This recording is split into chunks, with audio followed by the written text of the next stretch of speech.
speaker is Paul Davies, and discussing the reality of developing trauma-informed care for autistic people. So a subject to that is quite an important one to discuss, I think. So over to you, Paul.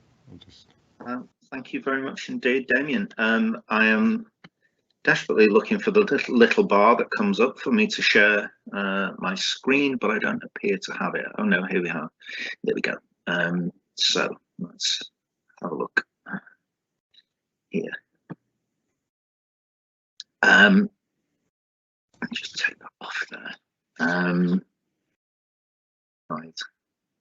Ends up with all kinds of boxes and things, doesn't it? Just desperately wish Elon Musk had taken over Teams rather than Twitter, but there we go. Apologies everybody for the tech issues that we've had. Teams is not the best platform, but it was the only one available. As Damian said, my name is Paul Davies. I want to firstly just take a little bit of time just to thank Damian and to everybody for PARC for their efforts for over the years. It is for me the best autism conference of the year, and this year so far again has been brilliant. I'm sorry, I'm going to drag this downhill a little bit. It's actually genuinely a bucket list experience for me being ticked off, so forgive my nerves. I'm a little bit nervous. I normally just use images and speak to them. The only problem with that is the time doesn't kind of mean a great deal then for me, so I lose time. So I'm actually going to use a script today. The only issue is that I'm not especially good at reading out loud. It's one of these strange things. I can read and I can speak, but ask me to do the same things at once and it all becomes a little bit strange. But I'm determined to keep within the allocated time. I was diagnosed, late diagnosed about 10 years ago. I'm not an academic. I am an autism trainer, but I also am a visiting lecturer at the Critical Autism Studies courses at Edgehill, the undergrad and the master's degree. And I work full-time in a national autism support charity, various roles, instructor and trainer and stuff. But today I'm going to be talking about discussing the reality of developing trauma-informed care for autistic people. Quoting Dr. Allison Moore, trauma-informed care, or TIC as I might abbreviate it as we move on, TIC should be a strengths-based, which means it's completely incongruent with the deficit model of autism. So without systemic change to autistic, positive approaches to supporters simply will not work. So yeah, thank you. That was my talk. Any questions? All right, maybe I should fill the other 23 minutes that I've been given. Just a little bit about the term. It's the PARC Critical Autism Studies Conference. Critical Autism Studies was coined in 2010 by Joyce Davidson and Michael Orsini, and it really does underpin my approach to life and my worldview. Whilst the definition of CAS is subject to some debate, the actual Mitzi Waltz definition, and actually there's a hyperlink there on the slides when we share it. If you look that will take you to the what for me is absolutely seminal article by Damian, Richard Woods, Larry Arnold and Steve Graby, redefining critical autism studies, a more inclusive interpretation. It's just a brilliant article, and it does lay out what critical autism studies is, and it really says it comprises three elements, which I think in lay terms, Mitzi's is a little bit more complicated, but mine is rethink the approach, reclaim the discourse. At the end of the day, it's our story to tell, and respect the differences. I've always been struck by this quote from Kirsten Linsmith. It's my belief that our perceptions of autism are so deeply informed by autistic trauma that to so many people, a reduction in symptoms of autism is simply what happens when you reduce distress in an autistic individual. Tony Fadell says, you know, it's easy to solve a problem that everybody sees, but it's hard to solve a problem that almost no one sees. And that's true, you know, that is actually true. But the problem is that autistic people have been highlighting the problems for decades. We just need somebody to listen. You know, we live as neurodivergent people, as autistic people, in a neurotypical world. It's a world that's not designed for us. Yet still the dominant model of autistic support, despite huge pressure, it remains the medical model or the deficit model. I guess you can see my feeling on it right from the start. It's really problematic. This approach often ignores the social reality of the autistic experience and the constructions of disability itself. We aren't just in our heads, we live in the world that we are surrounded by. And research has shown that interventions designed to normalise autistic people and cure-orientated organisations and legislation and research that says may contribute to stigma towards autism. I would say it absolutely does contribute towards stigma towards autism. Robert Skur defines trauma as any negative life event that occurs in a position of relative helplessness. Now I'm going to say that again. Any negative life event that occurs in a position of relative helplessness. And if you think about, you know, where we are as autistic people and how we really aren't valued in many ways, I think that's an incredibly important point to make. You know, within our society, many autistic people experience a range of different types of trauma on a constant and ongoing basis. It's always there, isn't it? It's tick, tick, tick, tick, tick away from a wide range of sources or intersections, whether it's based on deliberate social exclusion, as happens to an awful lot of us, discrimination. You know, autistic people are a very disparate group of people. Bullying, misunderstood or treated poorly. And research has consistently shown that autistic people have a higher risk of adverse childhood experiences within the deficit model.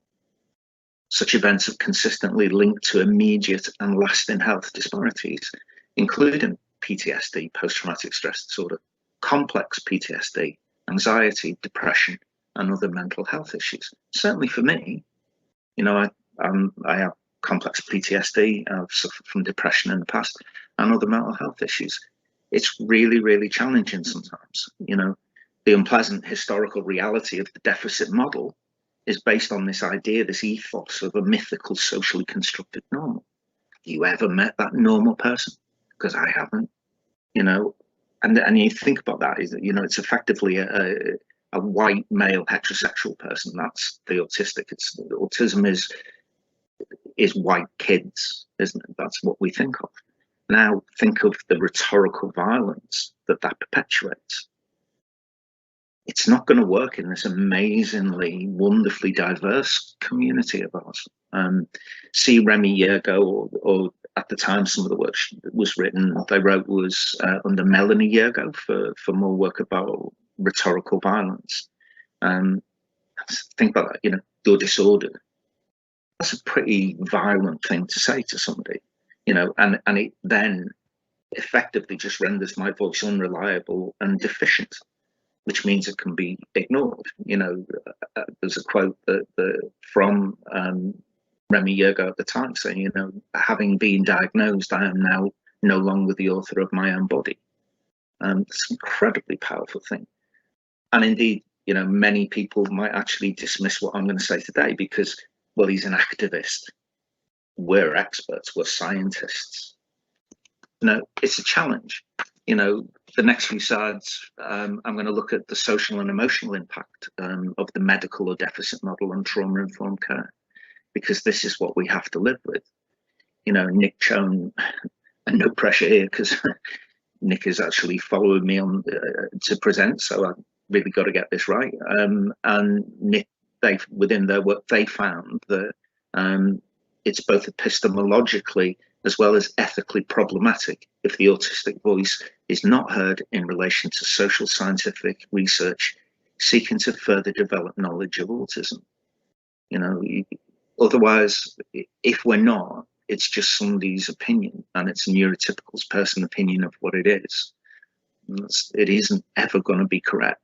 You know, as Nick goes on to say, ever since autism first emerged, it's remained medicalized and almost exclusively the preserve of non-autistic researchers. You know, and as a result of that, autistic children are often told that what they feel, what they think, what they do is wrong, and what they have to do is what they're told. You know, we're trying to make them neurotypical. Newsflash, they never will be. They are autistic children. But forcing that change can have a lifelong impact on self-esteem, self-confidence, and self-advocacy. As a result, trauma of victimization inevitably leads to the development of masking within relationships. And as a slight aside, I should probably apologize. I have a load of dogs, a ridiculous amount of dogs living in the house, and you might hear them barking in the background, so I'll apologize for that. It wasn't me, and it was actually the dogs. In their excellent paper from last year, Amy Pearson and Kieran Rose observed that autistic masking is the conscious or unconscious suppression of natural responses and the adoption of alternatives across a range of domains, including social interaction, social experience, cognition, movement, and behavior. You know, we learn to fake it, don't we? You know, and it does us no favors. It's incredibly hard, and it's incredibly damaging to us. But we have to do it. An awful lot of us feel we have to do it. You know, so what that leads to is not only do we experience higher rates of various forms of abuse, but we also experience more barriers to accessing subsequent support, such as health, social care, and domestic abuse services. You know, well, you look fine to me. Yeah, I'm masking. The term iatrogenic harm, I think, is one that we really need to look at more closely. And this isn't me having a go at doctors or whatever. I understand you work within a system, psychiatrists, psychologists, you work within a system that you work within. But iatrogenic harm is from the Greek, brought forth by the healer, and it refers to any effect on a person from the actions of a healthcare professional that negatively impact their patients, including physicians, surgeons, psychiatrists, psychologists, and therapists, and many more. You know, I genuinely think that professionals continue to underestimate the number of and the lived experiences of autistic patients under their care. You know, there's an awful lot of undiagnosed autistic people seeking support because they're undiagnosed, and two, there's an awful lot of comorbid mental health conditions that sit alongside autism. You know, and if you don't understand, if the professionals don't understand these people or accept the reality of our cognitive differences, and that's, you know, quite often due to poor training and lack of contemporary information, it's really problematic. One size has never fitted all, clothing or anything, whatever, but especially in a community with so many intersections and gender or cultural differences. You know, I found this statistic incredibly depressing, in all honesty.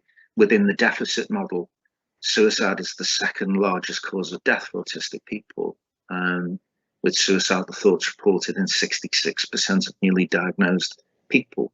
And that was with Asperger's. So clearly it's a slightly older piece of research, but it's still a valid piece of research, whilst the label might be slightly different. There were still the same people, we're just called something slightly different now. And up to 30% reporting suicidal behaviours. You know, within the medical model, autistic people, adults, have poor physical and mental health compared to the general population. We experience premature mortality, and life expectancy is potentially reduced by 16 to 30 years. And Sydney is a 60-year-old man who is 2 years older than the average age of death for autistic people. That's really quite scary. And also with increased mortality across all diagnostic criteria and categories. You know, within the medical model, autistic people are over twice as likely to use A&E departments. and also to die after attending emergency care, and 3 times as likely to require inpatient admission, where in hospital mortality is higher than non-autistic people.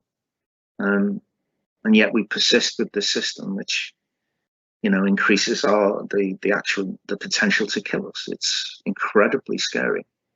You know, as Robert Chapman and Monique both recently observed, you know, clinicians should develop a healthy skepticism to pathology paradigm researches, which routinely assumes and reproduces negative biases about neurodivergent people.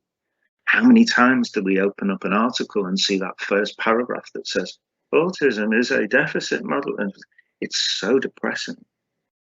And it doesn't need to be. And the problem with that is that stigma is interwoven with all of the approaches that other or dehumanize people when compared to a socially constructed normal person. Again, I don't know who this person is, but I've never met them.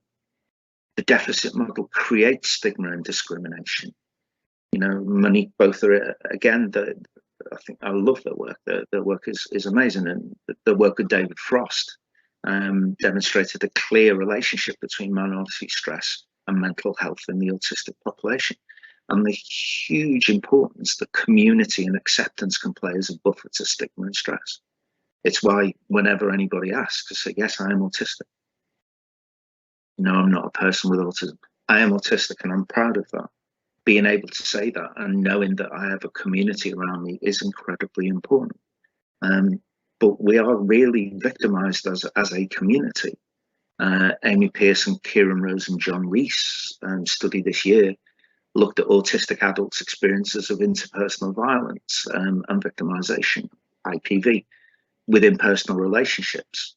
And they found that one factor explaining the high prevalence of IPV is stigma. Again, stigma. You know, autistic people are stigmatized at a group level because of negative perceptions. And again, some of the stuff that we've spoken about earlier, right? You know, we can't even play correctly, or the pictures that we see on the news. Like, I'm not Sheldon Cooper. I hate Sheldon Cooper, can I just say? You know, and those perceptions that are built by the media, and also at an individual level for failing to meet normal expectations. You know, they also found that victimization was viewed as a normal part of life and had come to be expected. I thought that was absolutely horrifying when I read that. I got my highlighter pen and wrote that and made all kinds of exclamation marks. You know, that when victimization is viewed as a normal part of life and it comes to be expected, the system that we now live in clearly needs to change. You know, Roy Richard Brinker said, stigma it's not in our biology, it's in our culture. It's a process we learn from within our communities. And we can change what we teach. We can change the ontology. We can change the epistemology. So what actually is trauma-informed care for autistic people? Well, as Damian Milton said, what one considers autism to be will have a significant impact on how one then interprets what is meant by best practice with autistic people. And that's so true. But I think what people don't realize, and what people have to get their head around, is that trauma-informed care is 2 processes. It's based on 2 processes. There's one, the process of becoming trauma-informed, and then there is 2, without the gap in between is and 2. Sorry, I missed that. That'll drive me potty. The process of trauma-informed practice. Now, I would say that we're currently still at level 1. We are still at the first part of that. We need to become trauma-informed before we can even start talking about practice. No, services must realise the impact of trauma, recognise the signs and symptoms of trauma, and respond by fully integrating knowledge about trauma into policies, procedures, and practices. And practices that seek to actively resist re-traumatisation. I've got to say, you know, if that's, you're not setting your goal pretty high, are you, really, if you've got to resist re-traumatisation? But we do, because that's what happens. That's often happens within the way that people are treated when they go to ask for support. It doesn't work as a manager and a group of managers saying, now we are going to do this now. It simply will not work. It's got to be a system-wide approach. It's got to be strengths-based, and it has to be embedded in policy and practice. That yes, it starts at the top, but it only starts from people believing that and changing the way that they look at the people they support. Yeah, simply rebranding the existing deficit-based service, where the focus has always been on individual lack, and now, yeah, hey, now we're trauma-informed. It's not good enough. We have to recognise the social determinants of trauma: poverty, social isolation, discrimination, exclusion. Many of the things that through all our different intersections that we face on a daily basis. Trauma-informed care and the importance of cultural competence in establishing a support environment is vital. So without proper education or training or values, services will often cause more damage if not backed by true organisational cultural change. Currently, nurses, teachers, mental health nurses, they don't have input into autism or neurodivergence in their core training. So at the end of the day, you can't criticise for somebody not knowing what they don't know. But at the end of the day, we really need to move that forward. And the only way forward with that is truly collaborative training. We have to be involved in the training and actually sort of come hear our stories before you start applying staid old theories to us. What do I mean by cultural competence? So I think that's an important thing to clarify, you know, because for some, being autistic or neurodivergent is an identity in itself. It is for me, and with it comes a unique culture. And I think not everybody agrees, but I genuinely believe we are starting to see an autistic culture. You know, we're seeing it through literature, we're seeing it through academia, we're seeing it through media. We are starting to see a growth, and especially online. There is a growing, what I believe to be an autistic culture, and it intersects with all kinds of different aspects of their being. You know, I can sit and talk as a 60-year-old white beardy bloke about my existence and about my way and my culture, but I cannot talk about a 22-year-old Bangladeshi woman. I wouldn't dream of doing that, and neither should you. If in doubt, ask the person how you can help them, and don't assume that you know. You know, 95% of autistic people have hypo or hypersensitive sensitivities to environmental stimulus, often more than one, myself included. Great improvements can be made by addressing just practical things like, you know, look at the space that you're in, change the lighting, think about the noise coming in from different places, think about smells coming in, clutter, reducing challenges by reducing arousal is key to good support.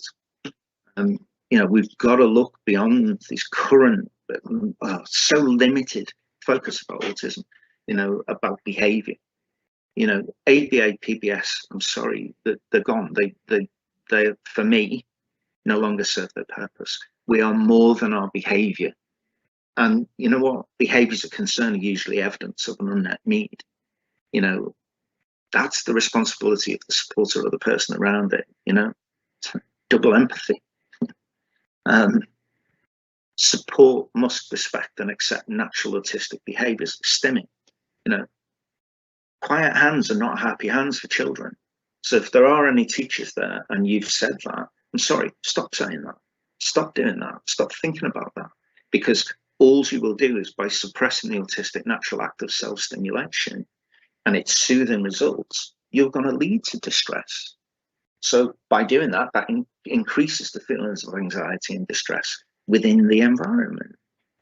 I have a bit of trouble with this diagram, I'll be perfectly honest with you. It's a diagram of therapeutic needs hierarchy created by clinical psychologist Kim Golding, Australian, 2015.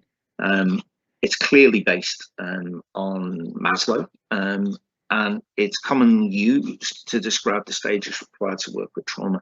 I'll describe this just in case you haven't actually got, you can't see the pyramid, but it's divided, it's a pyramid divided into stages working from the base upwards. And the first thing that they say is required is feeling safe emotionally and physically. Then above that is developing relationships, comfort and co-regulation, and then empathy and reflection. I'm sitting there, well, if you haven't got that before you actually, nobody's going to feel safe. Then resilience and resources. I cannot stand the word resilience. I absolutely despise it, because it's usually what they mean by resilience is, well, you know, can't you just work a bit harder? Can't you just keep on pushing through? That's what resilience means to me, and that's the way that it's used within support services on a regular basis.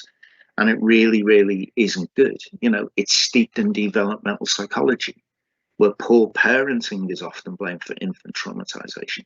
In fact, Golden says, children traumatized within their biological families are described as children who have experienced complex trauma.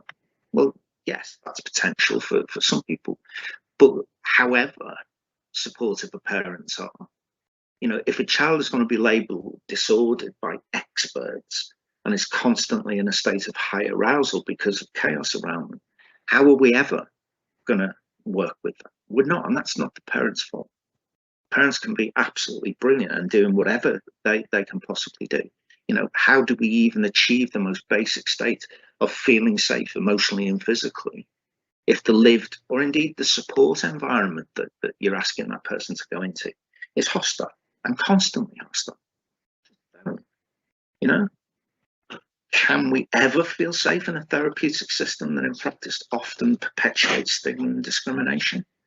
Well, Robert Chapman and Monique Botha, very recent paper, suggests that there are three key themes of neurodivergence informed therapy.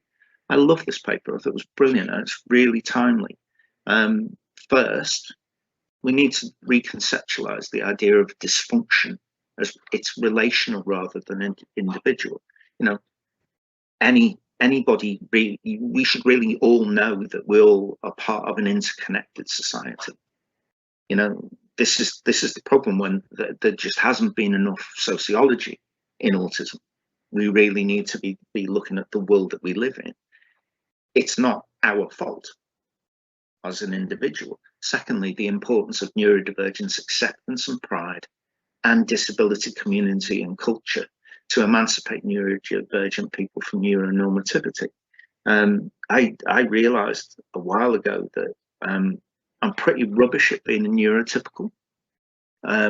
Despite trying for decades, I failed as a neurotypical, quite spectacularly in some cases. But I'm really good at being autistic me, and having pride in that, and accepting who I am as a person and who I am, and being part of a wider community, a disabled community. Yes, autism is disabling, but it doesn't mean that means I can't be proud of who I am or what that is. And if a therapist doesn't understand that and wants to tell me that as an autistic person that is broken, then that's really problematic. Thirdly, the need for therapists to cultivate a relational epistemic humility regarding different experiences of neurodivergence and disablement. I've got to be honest, I think that's going to be tricky for some, but I think it's really important. You don't know everything. For me, I'm going to assert that emphasizes the need for the paradigm shift towards critical autism studies, and the neurodiversity movement approach to how we view disability itself, how we train or teach our children, you know, how we train and educate people as professionals. If we continue to adopt a broken system, it's not going to work, is it? So we have to adopt a contemporary and inclusive ontology and epistemology of disability. Fergus Murray says, and I love this quote from Fergus's blog, which you really should have a look at. People want to understand themselves and those they care about or work with, and that's obviously very difficult. Well, somebody just doesn't experience the world the way you do. What people learn is heavily informed by some dominant theories or media, or as we said, however hazily understood and filtered through the media specialists and others. Sometimes these theories help, but often they don't. I'm not sure they help at all currently, with certainly the ones that we have still coming into prominence. I think we need to develop an organizational asymmetrical reciprocity. That sounds so much easier when I type that. We need to redress the power imbalances. You know, practitioners need to develop a broader understanding of what constitutes a traumatic event to autistic people. Recognize the individuals may have had really previous negative experiences of disclosing trauma in professional settings and have to work differently to create a trusting therapeutic relationship. Sorry, you've got to work at it. Oh, yeah. Sorry for interrupting, but we're running a bit over time. So yeah. Okay. I appreciate it sounds a bit bleak. So critical CAS informed peer support. This is the final slide. Majority of academics cited in this presentation are autistic and neurodivergent. Did that on purpose. The expertise is already there within academia. You just need to listen. You know, recruit more people into the sector. They bring with them their knowledge and experience. You know, it's not going to happen without a fundamental shift in the approaches to autism. You can't just say you offer a new approach while maintaining the primacy of the failed medical model. True trauma-informed care must be autism positive and treat us as human beings for it to work. You know, so I guess the final question begs to be asked, you know, is it neurodivergence acceptance, trauma-informed practice that we need, or is it actually just good practice?